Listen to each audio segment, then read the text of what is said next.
This is The Week on Word, a podcast featuring a roundup of the most interesting, informative, and entertaining interviews from Word Radio. You can listen to Word Radio anytime, anywhere on WURDradio.com and the Word Radio app. Give us a play and download it today. In this episode, Gregory Jackson, former Biden administration official and national policy strategist in gun violence prevention and racial equality, joined Evening WURDs with Dr. James Peterson to discuss his recent comments in the New York Times about President Trump's use of race-baiting rhetoric and the harmful demonization of communities of color. And Kymone Freeman, founder of We Act Radio, joined ecoWURD magazine with P.O.C. to analyze President Trump's deployment of the National Guard in Washington, D.C., a move critics say disproportionately targets Black neighborhoods under the banner of public safety. But first, Murrell, Philadelphia native, founding member, and longtime vocalist of the Stylistics, joined the Midday Break Room with Tiffany Bacon to preview the group's upcoming performance and reflect on the group's history and their impact on the Philadelphia music scene. It's the Midday Break Room here on WURD. Had to let that run out just a little bit. One of my favorite songs growing up. I've been a super fan since I ever knew what music was. And joining me right now is one of the founding members and longtime vocalists of this group, the Stylistics. Joining me today is Murrell. Good morning, sir. Welcome to the Midday Break Room. Thank you. Good morning, Tiffany. Nice to be here. Thank you. Yes, no problem. Thank you so much for being here. And after all these years, the music still sits on your ears just like soft and sweet and smooth. How does it feel to know that music you created many years ago still has the same effect on people as it did when it was first released? Oh, it's a blessing to know that after all these years that what we did, say, 57 years ago is still relevant today. And along the way, not only, the usual Stylistics fans, but we have gathered younger fans along the way. We have younger fans come to the show. Yeah, I grew up on your music. My mom and my dad listened to your music. I'm listening to your music. And now my kids are listening to your music. So it's really a blessing, to know that our music is still relevant at all this time. Absolutely. And part of the reason why new fans are discovering you is because so many artists have either sampled or covered your music. How do you feel about that, especially sampling? Because I know in the early days of hip hop, many artists had a hard time understanding and accepting what hip hop artists were doing. And now that we're 50 plus years into hip hop, I get that artists like yourself kind of understand, the rhyme to that rhythm. So what are your thoughts on that? Well, the way I look at it is this right here. Out of all the songs that are out there that can be sampled, if somebody choose one of your songs to sample, it's an honor because they recognize what you've done. You know what I mean? And whatever we've done has influenced that person to sample our song. It's a blessing. Yeah. Awesome. So I'm excited to talk to you because you are going to be performing soon, but I want to dip back into you being a Philadelphia guy, growing up here and understanding the impact of the overall sound of Philadelphia, not just Gamble and Huff, but all the artists that have been from here that have done worldwide, that have earned worldwide recognition for their music. How does that feel to be a part of that fold and to talk about, your thoughts on what the sound of Philadelphia represents? Well, it's an honor to be a part of that ensemble. You know what I mean? Knowing that what you've done musically is history, along with all those other groups. You talk about Harold Melvin and the Blue Notes. You're talking about Blue Magic, Delphonics. So it's a blessing to know that what we've done is right along with all those other groups. Yeah. And what are your thoughts about the younger artists from Philly, you know, the Jill Scotts, the Music Soul Childs, the Jasmine Sullivans and the like? Oh, they're keeping the music alive, keeping Philly alive with that Philly sound.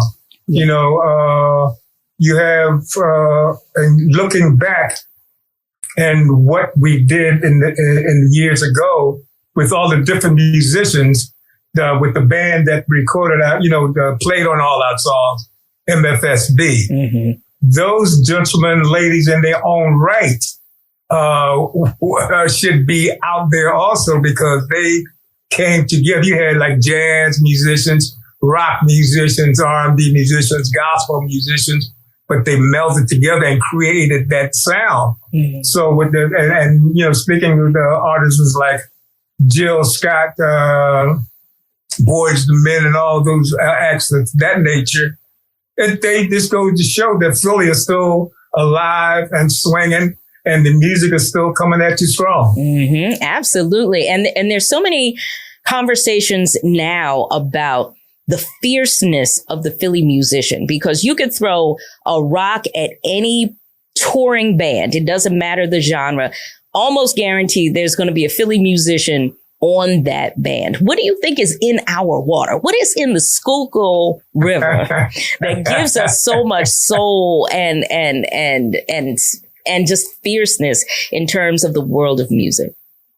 It's just the growth of the musicians, whether you're from North Philly, South Philly, West Philly, Manioc, the whole thing.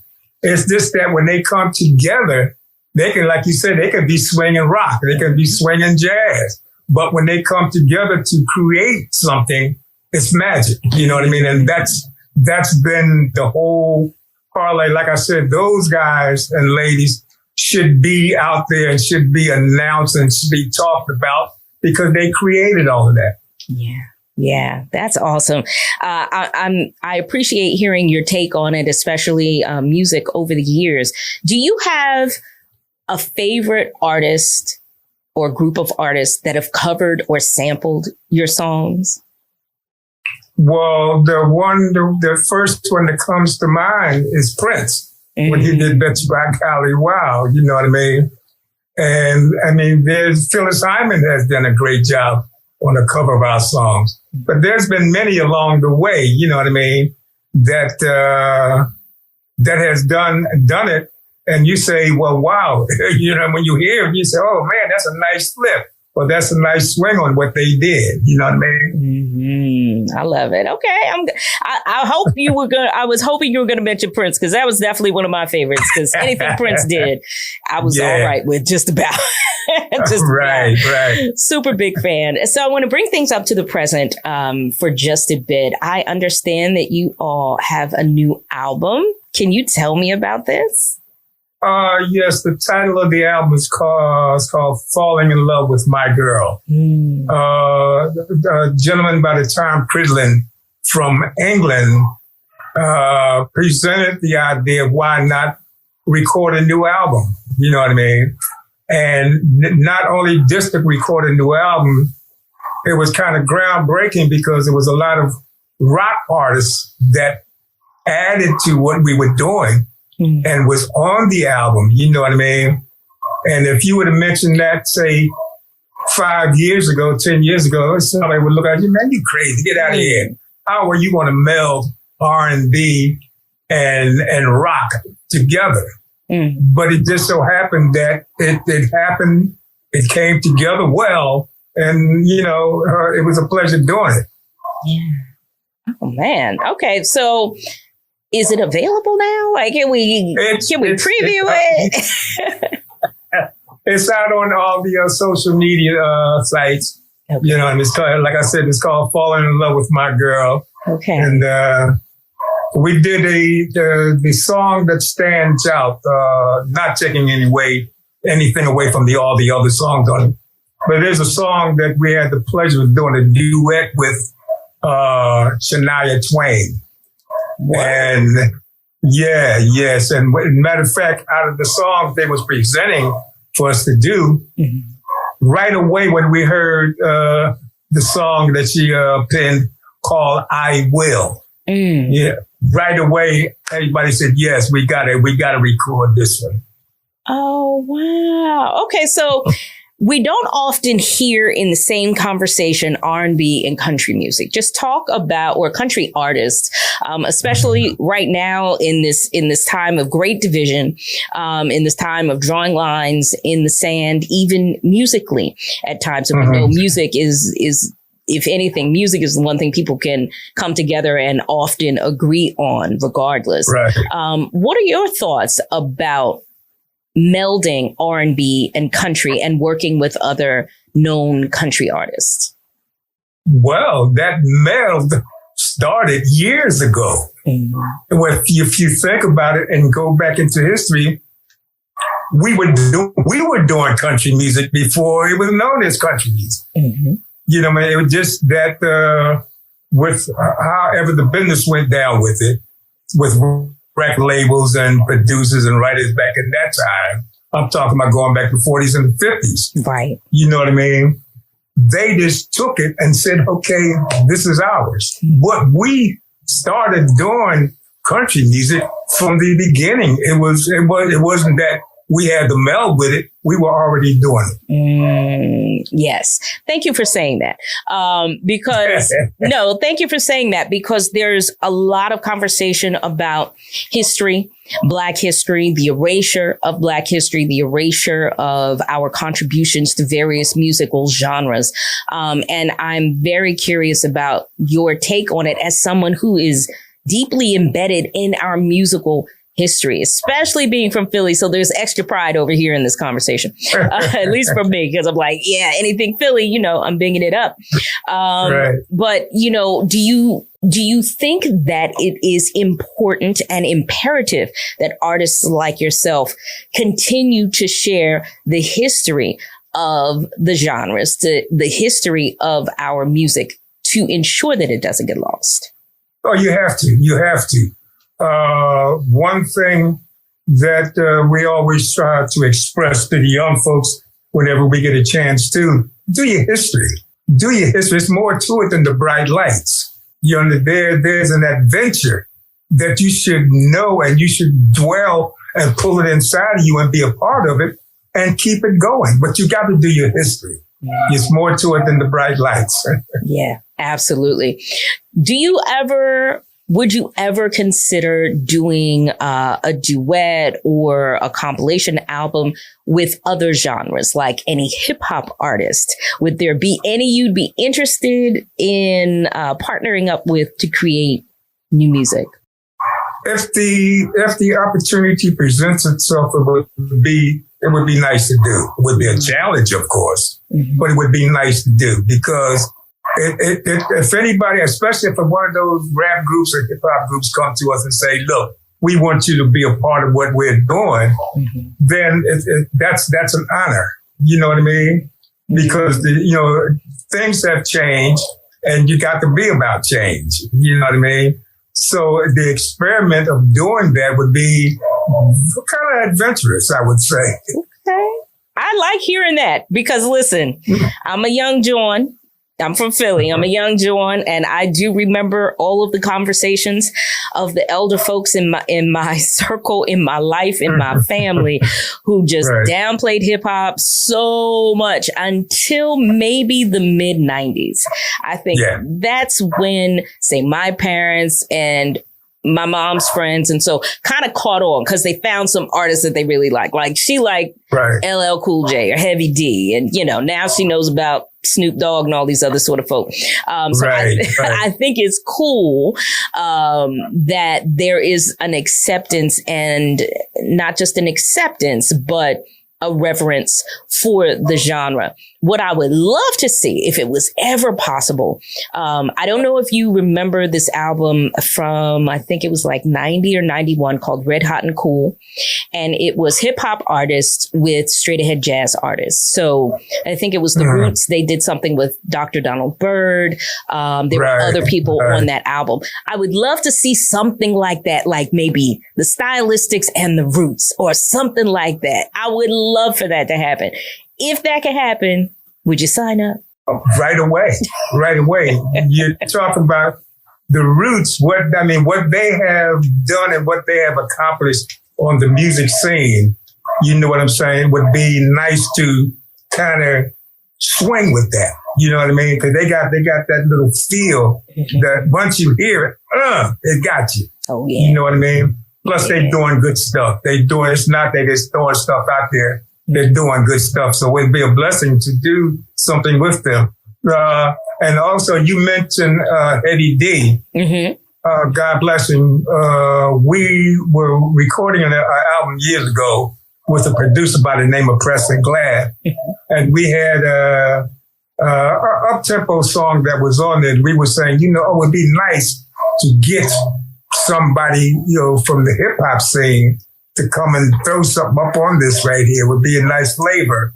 And Heavy D's name was one of the names, along with Nas, that came up, but unfortunate, for whatever reasons, we just couldn't put that together. Yeah. Oh, man. I hope that can come up again. And speaking of Nas, he just performed at the Man maybe a month or so ago with the Philadelphia Orchestra. And I heard that was phenomenal.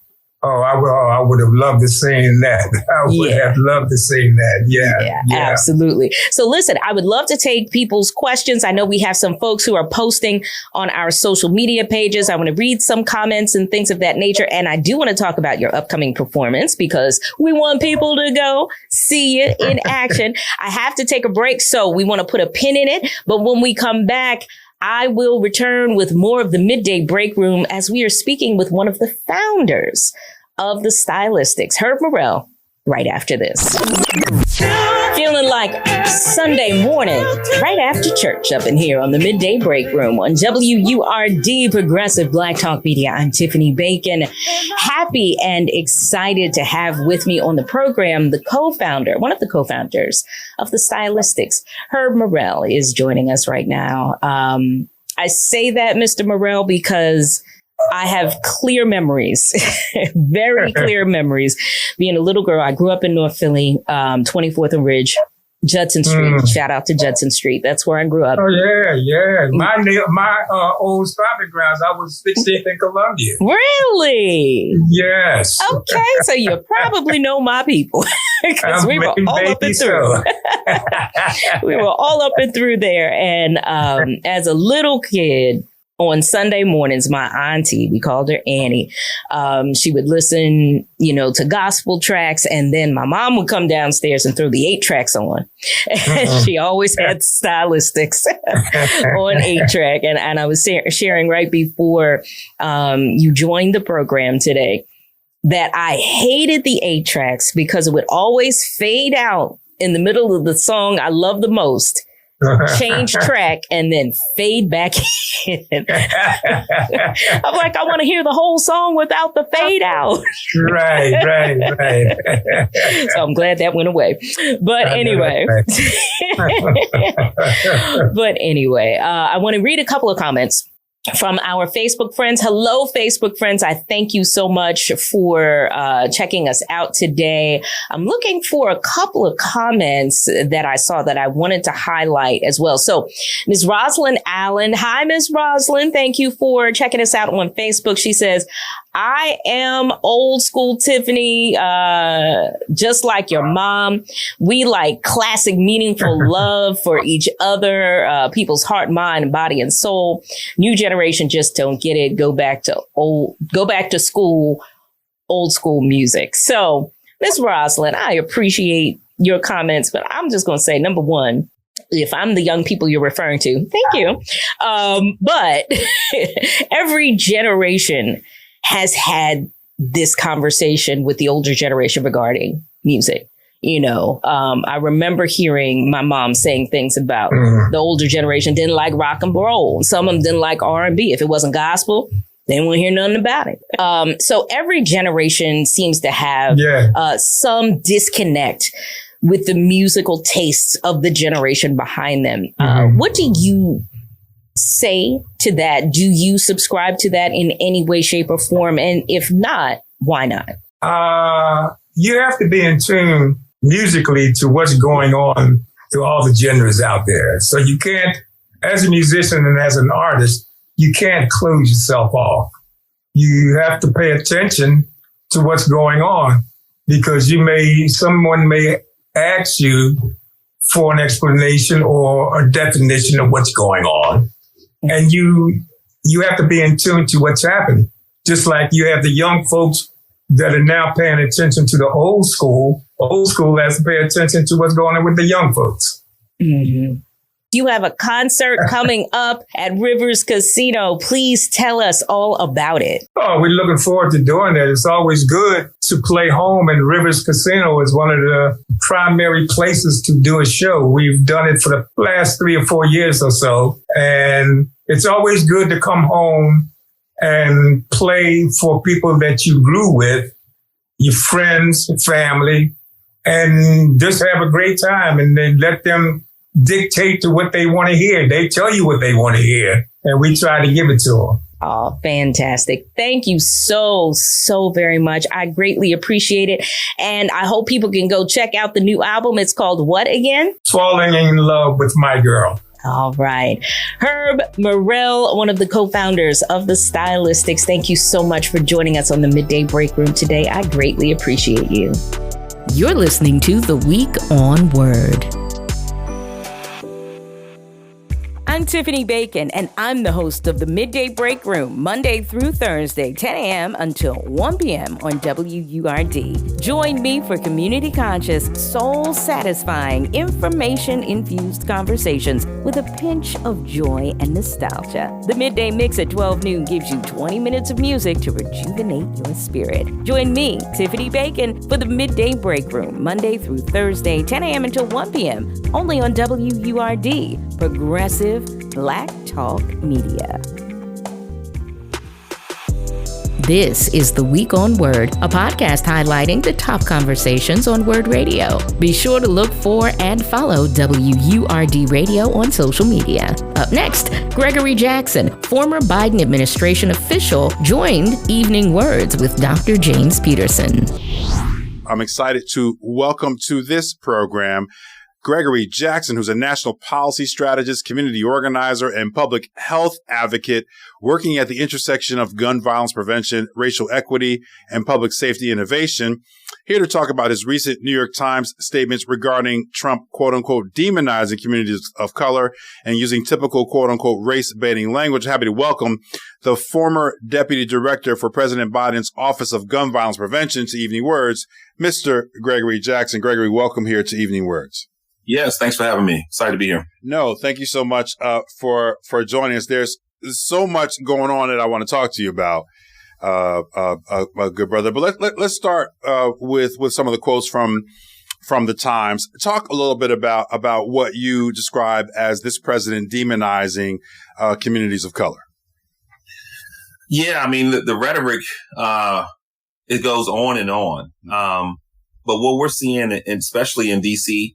Right now, is he's going as far as calling our neighborhood slums, right? Mm-hmm. I live in Anacostia, which is Ward 8, and everyone who knows about D.C., Ward 7 and 8 is where the highest concentration of Black folks are. Mm-hmm. And from the White House press secretary office, they call our entire portion of the city the slums. That they're breeding criminals, and that we got to get in there and clean it up. And it can't be much clearer than that they're talking about an entire community of folks, of families, of parents, of uncles, of grandmothers and neighbors that are all being just demonized, frankly, and stereotyped that we're all violent. And I think about my block, right? My next door neighbor is a military veteran. Mm-hmm.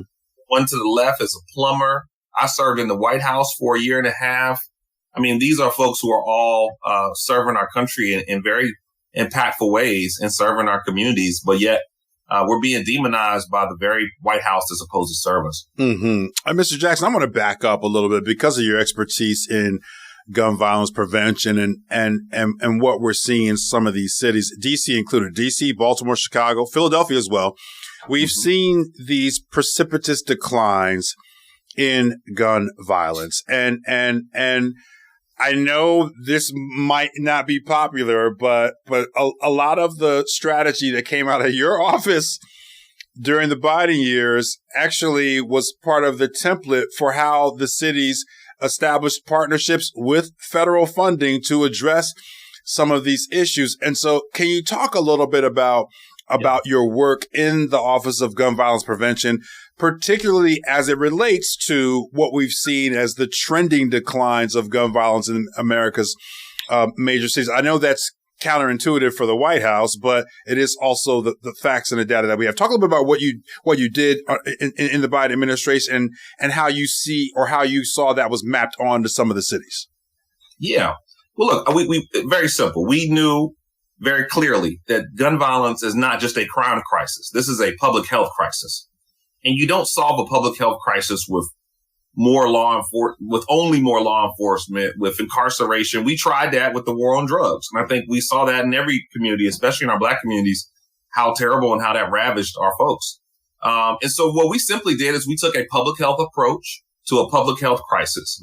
And to be very clear, we invested resources into violence prevention efforts. In fact, we actually put $242 billion into things like victim services, community violence intervention programs, mentorship programs, employment programs, housing and relocation, but tried to be as surgical as possible in pouring it into neighborhoods, and some cities, precincts, right, where violence is most prevalent, recognizing that if we invest in the quality of life, we invest in interventions for those who are most at risk, then we can shift the behavior. The other thing is we said, look, we're going to be tough on crime, but we're going to look at the source. We're going to look at the source and really focus on upstream accountability. So we actually shut down over 400 gun stores that were violating the law. That's more than any president in the last 20 years. We locked up over 600 gun traffickers, so people who are actually profiting off of selling illegal guns. We shut down the largest manufacturer of ghost guns in the country, Polymer 80. We even shut down 350 websites that were legally selling Glock switches and machine gun conversion devices. And we said, look, if we want to end this crisis, we got to go to the source and we got to work our way from the top down, as opposed to what has happened in the past where, we got all of our focus as a government has been chasing teens with old handguns, as opposed to thinking about how it got there in the first place. So when you disrupt the source, you shut down the black market as much as you can, but then you start to pour into the communities and those who are most at risk, you see real results. And it started with us federally, but we saw almost every major city take their own approach to this. And we're seeing historic results, 31% reduction in homicides in 2 years, 20% reduction in mass shootings. Even this year nationwide, we're about to beat our record with 20% reduction just this year alone, even after our office was shut down, because those resources are still bearing fruit. And that was our playbook. And frankly, it's worked. We've seen certain cities like Baltimore and even Philly that have leaned into that, and they're seeing better results. And you have places like Boston that only had, I believe, 16 homicides last year, right? Boston, you still have poverty. You still got black folks. You still have the same music, the same video games, same, everything, the same mental health issues. But right now we're seeing gun violence become almost non-existent in certain cities that have really poured into this. And so with more time, we would have kept focus on that. But unfortunately, Donald Trump is actively dismantling it. Gregory, was the National Guard involved in any of those partnerships or programs or efforts coming out of your office to work with community members to bring down gun violence? No, not at all. But I'll tell you who was, the ATF. And the ATF is our law enforcement division that focuses on holding the gun industry accountable. And so with them, we worked to create strike forces that broke down gun trafficking rings in certain parts of the country, right? They're the ones that pulled a big database and really traced the firearms from crime scenes back to those gun stores that have continued to violate the law. And we actually wrote out a zero tolerance policy that if you're a gun seller and you violate the law, you lose your license. No questions asked. And that type of tough on crime approach, or tough on guns approach, frankly, is what we saw bear real serious results. And frankly, there's a lot of children and adults in our communities now that we believe are alive because we were able to intercept those guns before they got there. Gregory, I'm curious as to how those efforts may or may not have impacted the mass shooting phenomena that we experience here in the United States. As you know, last week, there was a horrific shooting at a Minneapolis Catholic school. I'm not sure if we know much more now than we did then, but there are layers to the gun violence challenges here in the United States. I'm curious as to based upon your experience and your expertise, kind of where we are with addressing those kind of heinous, horrific crimes that pop up too frequently here in the United States. Yeah. So with a year and a half of work, we were able to reduce mass shootings by 20%. And what we learned is that as terrible as this is, and as different as some of these shooters, their motives are, it all comes back to a person in crisis that has easy access to a firearm. Mm-hmm. And so what we focused on is how do we prevent that moment of crisis? Mm-hmm. So we actually put historic resources into mental health. We created the 988 hotline for suicide and crisis that I think everyone knows is a number that might be saved in their phone now. But that was created as a gun violence prevention strategy. We put $1 billion into mental health specialists and funding mental health specialists to be added into our schools across the country. Mm. We actually increased the mental health resources in America. We moved it up to the gold standard. We were able to do that in a year and a half as far as resources and support. But we also looked at, okay, how is this person getting a firearm? And for 3 out of 4 school shootings, the gun comes from the home, right? So when we think about what's happening, it's not necessarily a boogeyman in a white van that's handing out these assault weapons. Mm. They're getting them from their parents, whether it's a gift or it's in a shed or in a garage somewhere. Mm-hmm. And so our focus was, okay, how do we make parents more responsible? So we rolled out a national effort around safe storage. We also enhanced the background checks if you're under 21, that if you're trying to purchase one of these types of firearms, before you're approved, we're going to look at your mental health records. And we're going to look at your juvenile criminal history. Mm. And it's not that we're going to lock you up, but you might, there might be a flag and you might be denied, right? Because we know that higher likelihood of mass shooters, especially school shooters, are within that population. Mm. So provided more resources for that moment of crisis to prevent it, more helping hands. We made it harder for them to purchase firearms in that age range that we know are being used in these heinous acts. But then lastly, we really have to look at how do we make parents, frankly, more responsible in their gun ownership practices, because that's where, again, 3/4 of these firearms are coming from in these tragedies. Mr. Jackson, I know you yourself are a survivor of gun violence. A couple of questions I want to think together with you on. One, in your experience, what are the most effective community-based violence prevention programs in your experience? What are the most effective ones?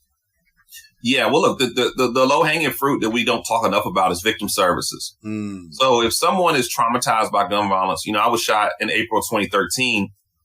When I came out the hospital, I was on fire, man. Don't let me find the person who did this to me. Right. And don't let my brother find that person or my cousin find that person or my homies find that person. Right. But victim services is key, because when you help people navigate that trauma in a healthy way, as healthy as possible, you greatly reduce the likelihood of them retaliating or lashing out or, substance abuse or addiction or other side effects of that trauma. And so we know that 40% of people who are shot are going to be shot again, are going to be killed, or will harm someone else. We can move that 40% down to 10%, 20%. We can drastically save lives. So that's number one. Number two is we know that community violence intervention is really, really critical. These programs, they take different forms, but we can, in a lot of situations, identify proactively who is most at risk. Now, the sad part is someone who's most at risk of being shot is almost the same person who's most at risk of shooting someone. But if we know who those individuals are, violence intervention programs can work with them in different ways, whether it's job training, whether it's giving them their own mental health therapeutic support, or maybe just being that person they can talk to before they crash out, But violence intervention programs have been extremely effective across the country. And we got to continue to build in that and pour into that. And then the last one, frankly, is we have to give folks in communities more to live for. We talk about violence and how this is playing out, but right now we don't have the same situation as the 90s. People are not getting killed over drugs or gangs. I mean, we did a study on it, and only 11% of homicides in the Black community are connected to gang activity, right? Mm-hmm. Only 30% are connected to another felony crime, right now we're seeing interpersonal conflict where people are exploding or crashing out, right? And so we got to give people more to live for. We got to think about how do we help them raise their family? How do we help them have a job? How do we help them have stable housing? But giving folks really a greater quality of life so that one moment is not worth someone picking up a gun and causing harm to someone else. And unfortunately, we've neglected so many communities. We got a lot of folks who are on the edge of their seat or ticking time bombs, unfortunately. And it doesn't mean they can't be saved, but we have to put real resources into that. The White House, the Trump administration have been systematically defunding these community-based violence prevention programs. Are we already starting to see, are we going to see the results of that? Sometimes there's a lag with these things, and I know, at least in the city of Philadelphia, a lot of these organizations are trying to raise funds in other ways, but you cannot replace the funding support coming from the federal government, because it's crowdsourced from all of our tax dollars. How are these organizations going to navigate the systematic defunding coming from this White House? It's been pretty clear, and it seems like that will continue throughout this administration. Yeah, I mean, that's Trump's playbook, man, is to defund things and then blame it on the community, right? And it's a real challenge. I think this year we're going to be able to stabilize, and frankly, a lot of communities will still see reductions in violence because they still have that infrastructure in place. Mm-hmm. But a lot of groups are scrambling. They are going to foundations and private, and look, some of them are already laying people off, right? Mm-hmm. Some of them are already shutting down offices. Some of them are already turning clients away and telling young people, "Hey, I can't support you. I don't have the resources." And that's only going to get worse. I mean, most of this just happened in April, right? So we're talking about 2 or 3 months. But when organizations get to a year, 2 years without federal funding, it's going to be tough. And also what we're seeing is Trump has cut so much that cities have to make tougher calls now, right? Governors have to make tougher calls. We know that next fall, we're going to see a 40% cut to Medicaid. Next fall, we're going to see huge cuts to public housing.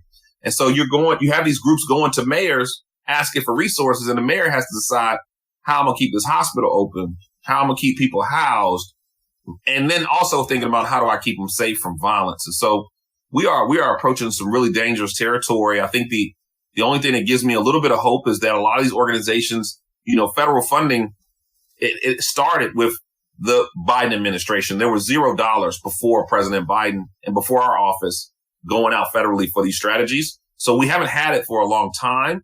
So a lot of these organizations, they knew how to navigate before, and I'm sure they'll figure out a way to get back to that.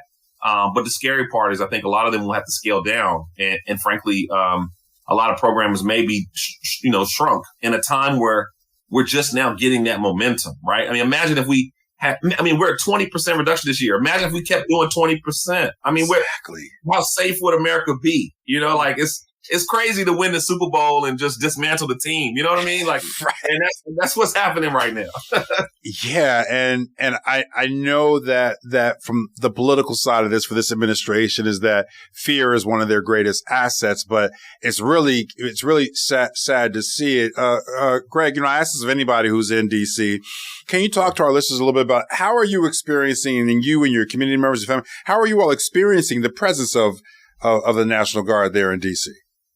Well, look, the first thing, DC has more police per capita than any city in the country, right? So we already got the park police, you got the Metropolitan Police Department, 3,500 of them, and they might not be there when you need them, but they're here, right? And so throwing on, National Guard from West Virginia and Ohio, patrolling next to them, it's scary. I mean, the first night it started, I watched 20 of them harass a young homeless guy, and it's like 20 officers. This man can't even, he ain't got, he don't have a roof over his head. And now he has to deal with 20 officers. Like, how do you navigate that? Watching them storm into people's apartment buildings, with masks on and not identifying themselves, not having badge numbers, right? There's no protections. Like, if they violate your rights, you don't, nobody knows what to do, right? And I mean, even on my street, I live in Anacostia, it's so much law enforcement, they're literally creating traffic, right? And like, it's a little out of control. And I think, it's terrifying, and I'm most worried about our younger folks. But I mean, even just, I think last week they slammed some lawyer or something, that was taking out his trash. I mean, it's just everyone's, no one's safe. And they're doing two things. They're putting officers in high visibility areas for media purposes. So they can show their force, right? Show their strength. And then they're sending in all these unmarked cars into Black and brown neighborhoods. And that's what's scary, is that they're jumping out of minivans and harassing people and grabbing DoorDash drivers. I mean, it is like going back to the stop and frisk environment, but now with almost this military force that has none of the responsibilities. And frankly, we just don't have the same protections. And so it's a scary time. I mean, I think folks will say, well, aren't the numbers down? Well, I think a lot of people are scared to leave their homes, and we want to be safe, but we still have a right to live in our neighborhoods. We have a right to grill out. We have a right to go to the restaurant, to drive to work, to pick up your kids off the school bus. Unencumbered by law enforcement. You have a right to do that unencumbered by the presence of law enforcement. Yeah. So I don't get long-winded, but I mean, I just think nobody wants this lifestyle. No one wants military with long guns and assault weapons patrolling. And now, most recently, Trump's U.S. attorney said that if you live in D.C. and you want to carry your own long guns, they won't prosecute you. So they're trying to encourage residents to carry guns around. And I just don't think this is the direction you want to go. And there's a cost, right? This is not the cost you want to pay, just to have a perception of safety. And I don't even know if you call it safety for folks like me, but it's rough. It's a real rough time. Mr. Gregory Jackson, former Deputy Director of President Biden's Office of Gun Violence Prevention. Man, we appreciate your work and appreciate you sharing your insights with us about these issues. I hope you'll come back on this program and talk with us more as some of these shenanigans unfold from the White House. We appreciate your work and appreciate your time here today. You're tuned in to The Week on Word.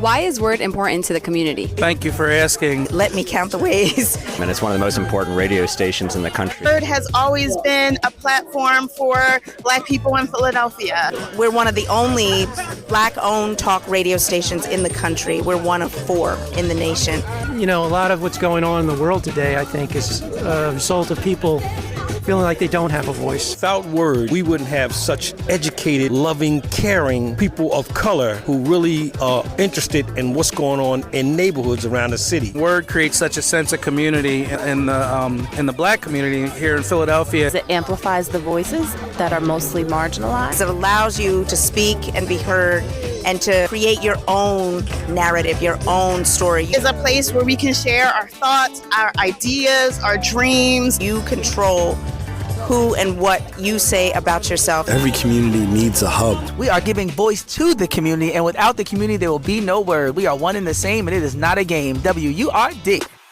You're listening to the Week on Word podcast. To learn more about our programming, visit wordradio.com. That's WURDradio.com. Our last conversation for the episode features Kymone Freeman, founder of We Act Radio, who joined ecoWURD magazine with P.O.C.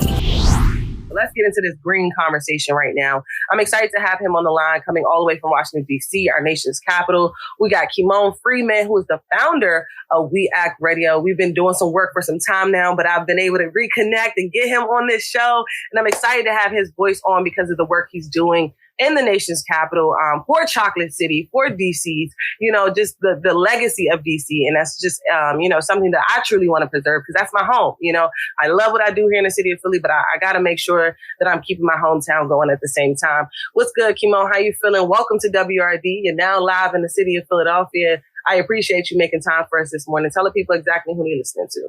Hey, no worries. I hope you and your listeners are all enjoying the revolution. This is this is not going to be televised. It's real life. So, Kymone Freeman, Anglo Black Man Therapy, represent the underbelly of the nation's capital, and I'm honored to be here with you guys today. Hopefully, we can cover some ground and put some light and some paint where it ain't. Yes, for sure. And Kymone, one thing that I do want to just start with is just like breaking down a fact, right? And people don't really notice because they just think that DC, but it's not a state, it's a district. And that's why some of the things that are happening right now is happening because of statehood. Could you just break down a little bit about what that means, representation without taxation? Or is it taxation without representation? Let me make sure I get that. Yeah. And we're trying to flip that. We're trying to change the license plate from taxation without representation to no representation, no taxes. How about that? Yeah. Alexander Haig worked in two administrations, the Nixon administration and Bush administration. He famously said that they can march all they want as long as they continue to pay their taxes. So my point is this, is that people need to understand that DC statehood is it should be a national issue. This is not a local issue. It is the linchpin issue that could potentially tip the balance of power in the entire country, because theoretically, we would have two progressive Democratic senators and more representation in Congress to break the stalemate that both parties, I submit to you, are benefiting from maintaining the status quo. And that is why we've been denied that representation. And because of that, we are at the whims of Congress. And we can't simply say, oh, just because it's a racist GOP Congress that's in charge now, that this is what we're getting. When we had a Democratic president and controlling both houses, we still didn't get the representation. I submit to you again, that's to maintain the status quo. So we need to understand that. And even though we have all these national organizations headquartered in D.C., they do not concern themselves with local politics. Even the progressive people, like the brother David Hodge, who was one of the mass shooting Parkland survivors, and he runs Leaders We Deserve. He was kicked out of the DNC this summer because he had pledged to primary ineffective incumbents, but yet and still won't support a challenge to the oldest person in the House, which is our beloved Congresswoman for 4 decades, Eleanor Holmes Norton, who was MIA in this fight, and our mayor who was capitulated, and some people think that there's nothing she can do, when in actuality, she went to Mar-a-Lago to meet with the president. You heard me right. The mayor of Washington, D.C.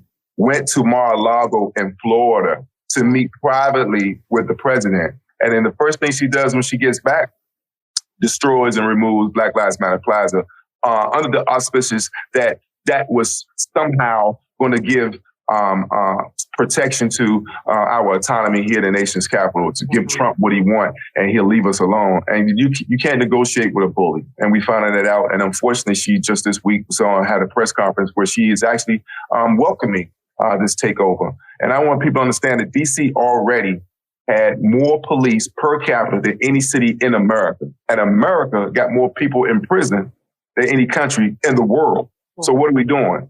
It's just a repeat of the more of the same. We have yet to address the root cause of violence.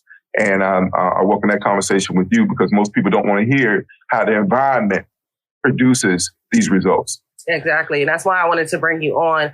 You dropped a lot of gems in the start of this conversation, but I kind of want to just back up just a little bit because of what you were talking about. And Chocolate City is majority. At one point, it was all Black people. Now it's just majority of Black folks, right? Yeah, we're still the largest demographic in the city. We went from 71% Black to 47% Black, but we're still constituting the largest population of racial demographics in the city. For sure. And one thing that I wanted to highlight was the fact that when we talk about the National Guard in DC, we're not talking about DC's National Guard, right? We're talking about other states' National Guard. So I wanted to just talk about that, right? When you think about law enforcement officers who are coming into communities that they don't serve, they don't know nothing about, they probably never even traveled around the city to get to know the city. They're just now doing what they call their job and hitting the streets and lining up towards subways and train stations and all that stuff. So I just wanted to ask you that feeling, being boots on the ground, doing the work that you've been doing over these past couple of weeks and majority of the time span that you've been working in DC, but specifically over these past couple of weeks, I wanted to ask you, how does it feel to have the presence of someone who's not even a part of the culture of DC, like what they say, protecting DC? Hey, this is America. And so, as you can imagine, everyone comes to DC to march and protest and rally. So, unfortunately, it's not new to me, and we've seen it before. But this time, is under auspices that this is somehow protecting us. Exactly. And that's what's making it different. And that's a hard ticket to sell because the fact is they're coming from other southern states. You know, so you got white boys coming from southern states with guns to police a predominantly black community. Like, really? So what we need to understand is that there has been resistance in the city. Most of the people do not support this takeover of the city. White, black, and brown don't support this, despite what the mayor is saying, who's up for re-election next year.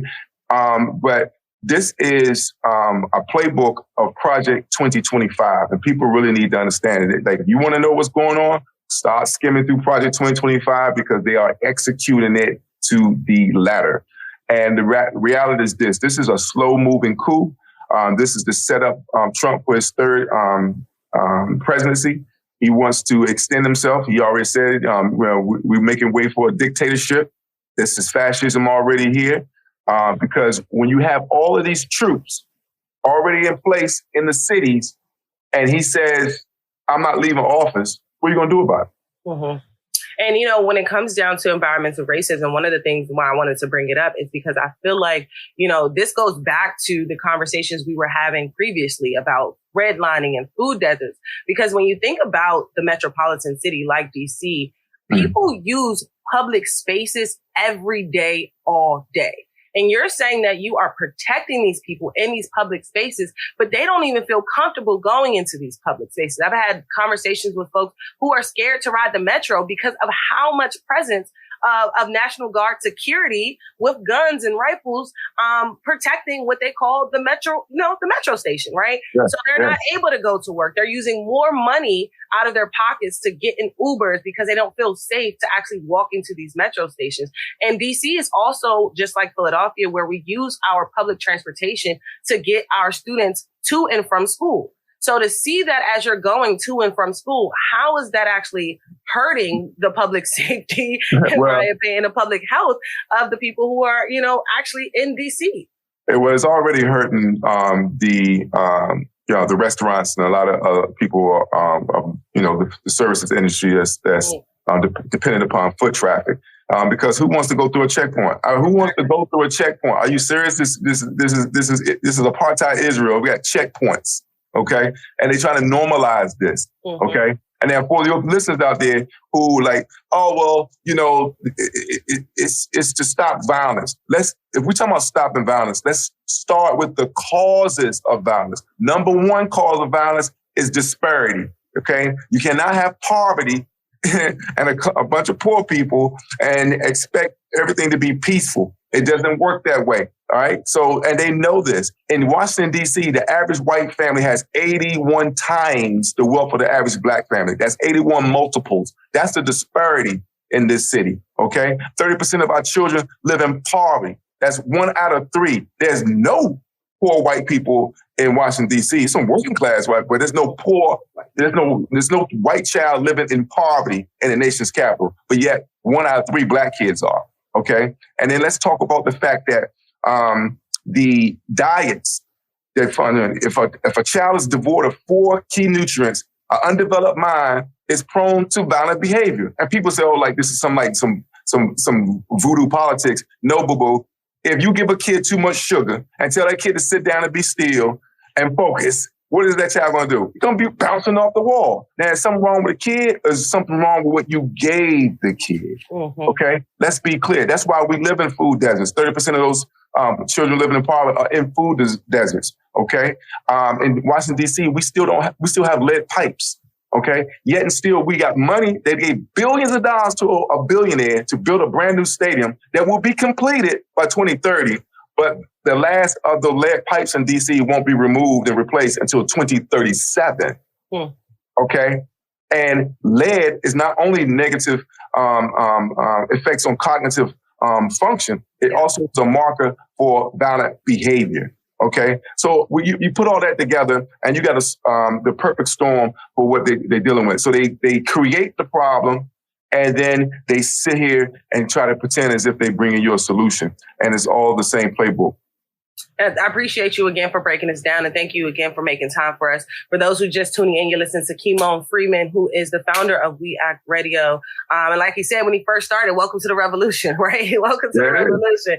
And I wanted to ask you as well, right? Because when it comes down to, like you just broke down, environments, right? How is this actually helping with the beautification of DC, right? Because we see development, we see gentrification, we see takeovers of cities and neighborhoods, even like hoods, we see the takeover, right? Southwest is completely redeveloped. So I just wanted to ask you, how is this actually helping or hurting the beautification that DC has been putting in to actually rebuild the city so it can be something that people want to live in? Well, DC could be a great city to live in if we had racial equity. So I can't applaud the efforts of them sweeping up homeless encampments and putting it down on a rug somewhere outside the city limits. The same thing they did in Atlanta when they brought the Olympics. And so we cannot be applauding the aesthetics and the symbolism. The fact of the matter is, DC is one of the most expensive cities to live in. That's a marker for homeless. There's people sleeping in their cars. There's people sleeping 3 to 4 in a one bedroom. Okay, so we need to understand is that I think Martin Luther King said it best. He said, "An edifice that produces beggars needs restructuring." We need to be restructuring. We need a revolution of values. We should be leaning forward and not leaning back. We should. I don't know who said this, but they were saying that somehow because Ms. Harris lost and Trump won, this is not our fight. Like, are you serious? Like, this is proof that is our fight because we're always going to be the victims of it. Okay, and you need to pay attention to what's happening in D.C. because it's coming to a city near you, all right? He's already said he wants to go to Chicago. He already said Baltimore. All the black cities under black leadership is under attack. And I wish we had more people like the mayor of Baltimore, like the mayor of Chicago, who are fighting back and are resisting this. And I need to see more of our people supporting that type of attitude because you're never ever going to police your way out of a situation that was created by institutional slavery and economic apartheid against our people in this country. Big shout out to the young man over there in Baltimore. He's doing some amazing work helping the city of Baltimore. And he has numbers to prove what he's doing is actually working. So shout out to him. And what you just said too, Kymone, makes me actually want to go into my next question about how is public safety defined when Black communities already feel criminalized rather than protected, because they already tell us we're criminals, right? So how are you going to tell me I'm the criminal, but then come protect the criminal? So how do we define public safety in this space? Public safety should be defined by public input. Okay. As I said before, the majority of the people in the city, 80% of the people in the city, both white, black, brown, are against the takeover, against the occupation. They should be the ones that are designing the plan for what public safety should look like. So unfortunately, we have public policy that doesn't include public input. We don't have government policy that's actually informed by the people. Most of the people want the wealthy to pay more taxes. Most of the people want free healthcare for everybody. Most of the people want more social programs. But yet and still, we still been force-fed this type of occupation, police force, heavy-handed militarization, and it's the same playbook that America's foreign policy is based upon. So public safety is based upon equality, okay? We need to have more equity because you can't have gross disparities in wealth, gross disparities in resources, and expect everybody to be fine. It's like if you had a pizza and you walked into a crowded room and everybody in this room is hungry and you think you're going to eat that whole pizza by yourself in front of all these hungry people. Because that's what you're doing. You're playing in our face, okay? So public safety should be based upon public input. And 80% of the people in this city are against what's happening. And until we are able to do something about it, to get the government to bend to our will, we will continue to get more what we got. And we will be heading down a funky road And as Martin said, yeah, but a lot of people, I always have to say this, that most people are familiar with Martin Luther King's last speech, but they're not as familiar with his next to his last speech. That speech was entitled Remaining Awake During a Great Revolution. He goes on to say in that speech that far too often people find themselves living in periods of great social change, but yet they fail to develop the new ideas and the new mental responses that the new situation demands. They end up sleeping through a revolution. And I submit to you that's the quintessential definition of stay woke, which is why the right wing has turned into a pejorative, and it breaks my heart when our people are repeating the words of our oppressors. Mm-hmm.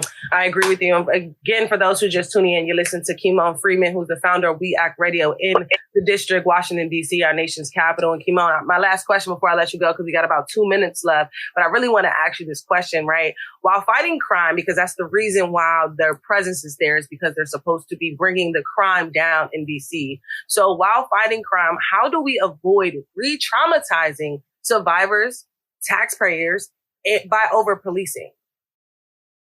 How do we avoid not re-traumatizing the city of Washington, D.C.? Well, first, we don't co-sign on a takeover and think that the military with military assault rifles standing on our block is somehow protecting us. Again, we need to acknowledge some of the points I made in addressing the root causes of violence. We need to acknowledge the disparities in wealth, and we should acknowledge the poverty in our community. These are the things that need to be wrestled with, because you cannot have both. Again, I say it again. America has the largest prison system in the entire world, and we only 5% of the world's population. This is not for our benefit. This is continuation of the playbook in Project 2025, whereas we have more people in prison than we actually had slaves in America at the time of the Civil War, the first Civil War. So we have to do something different, or nothing ever would change. And I agree with you. And that's the reason why I asked that question, right? Because if you're saying that there's so much violence going on in the district and people are witnessing, right? That's trauma within itself. And then now you're bringing on this presence of military presence, National Guard presence, police enforcement presence. And now you're re-traumatizing our citizens, because now they don't even know what to move or how to even go about life in general as far as living, because they're so scared that this could happen to them, right? Now they can be the person that's getting pulled over, and now they're in court, and now they have legal fees and this, that, and the third. Like, it's just so much conversation that is affecting Black people's mental health right now in the district, just simply by wanting to get out of their own home. So thank you again, Kymone, for making time for us. If you have any last words, and please let the people know how they can find you, support you, and stay locked with you on social media or your website. Absolutely. We are the leaders we've been waiting for. I urge everybody who wants to get involved, to invade the political process. I am not a politician, but I'm a revolutionary participating in the political process in Washington, D.C. I ran for Congress last year. I'm going to do it again next year. So they can catch me at Freeman, 4 Congress.com. That's Freeman, 4 Congress.com. And I just want to encourage everyone, young and old alike, we have the power. Alice Walker said the greatest power is convincing people they don't have any. Recognize your power. I appreciate you, Kymone. Thank you so much. I hope you have a great weekend. Please keep going and get some rest too, because we need you. Thank you. Stay safe, stay strong, stay woke. You're listening to The Week on Word.